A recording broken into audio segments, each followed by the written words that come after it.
Hello grade 4s and welcome to another math lesson. Today we'll be recapping what lesson 15.3 is all about, so let's start the lesson.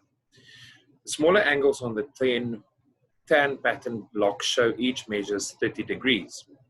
How can you use the angles on the pattern block to determine the measures of the angle below? So what you need to do is you need to use shapes that you know the angles about and use that to determine what the sizes are. So at the end of this lesson, you'll be able to use angles that you know to measure angles that you don't know. So in the question, they said that you need to use the measurement of the tan block there. So they say that this is 30 degrees. So if that is 30 degrees, I can go and cut out this piece and place it there. So roughly 1, 2, 3, and 4 sizes can fit into this block here. So if that is 4 blocks, then I can say 30 times 4 will give me, that's 30 degrees. 30 degrees times 4 will give me 120 degrees. And I know that this is 120 degrees, or it should be 120 degrees, because 30 degrees times 3 gives me 90, and that 90 degrees is a right angle. And this is not a right angle, this is an obtuse angle. So I know that roughly 3 can fit into that shape there.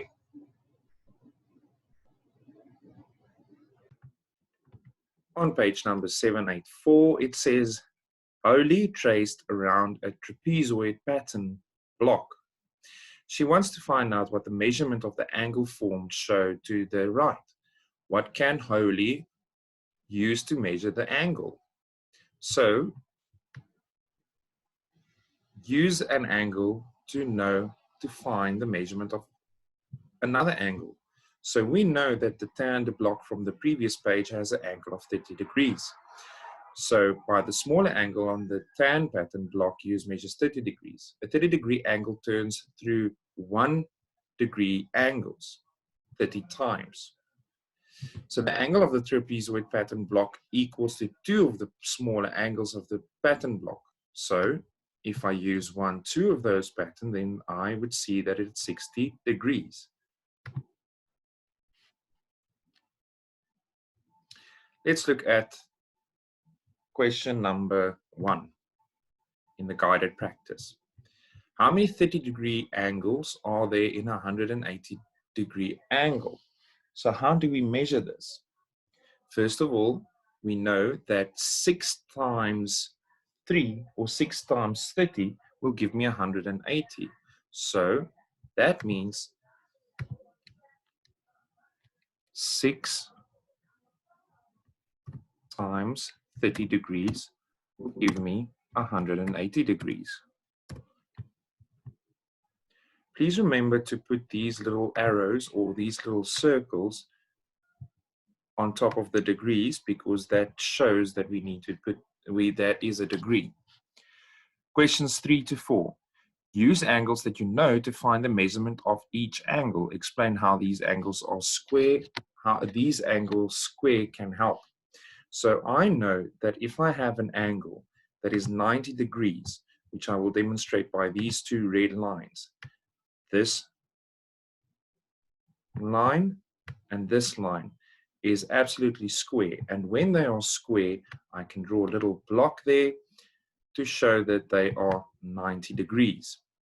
So if half of that 90 degrees, then I would get 45 degrees. So how did I get this? 90 degrees divided by 2 is equal to 45 degrees. I know now that this, if it's divided by 2, it's 45 degrees. I can see then 2 of these squares are put next to each other. Then one of them is divided into 2 parts, which means if I have 45 degrees plus the 90 degrees,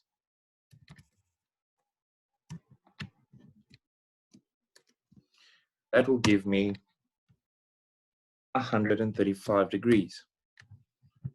Please remember to put those little circles on top of each of the degrees. That's a degree, that's a degree.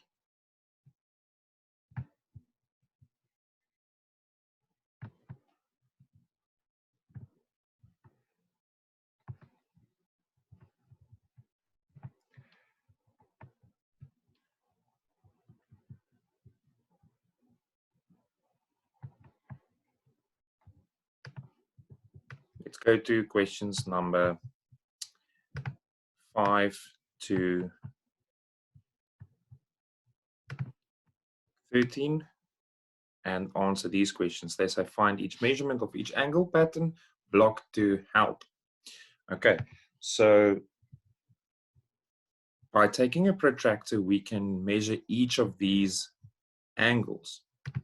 So this will be roughly 60 degrees. Because we have a little square there at number 6, that is 90 degrees. This angle measures at 30 degrees. This angle is an obtuse angle and it should be more than 90 degrees. So that should be 130 degrees.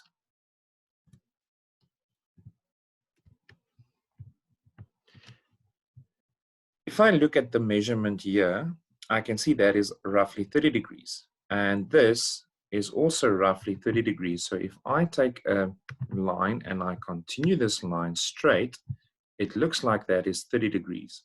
So 180 minus 30 will give me 150 degrees. This I know is a square because of the little square there, and this will be 90 degrees. The same with question number 11, that is 90 degrees. This is a straight line with a point in the middle, and if we know this a straight line, then we know that that is a straight angle. That is 100 degrees, 180 degrees. This angle is an acute angle, and that measures the same as this angle on top here by question number 7, or at question number 9, the small angle there, not the obtuse angle. So this is a 30-degree angle. Thank you for joining me, and I hope that you can use measurements that you know to guess measurements of angles that you see.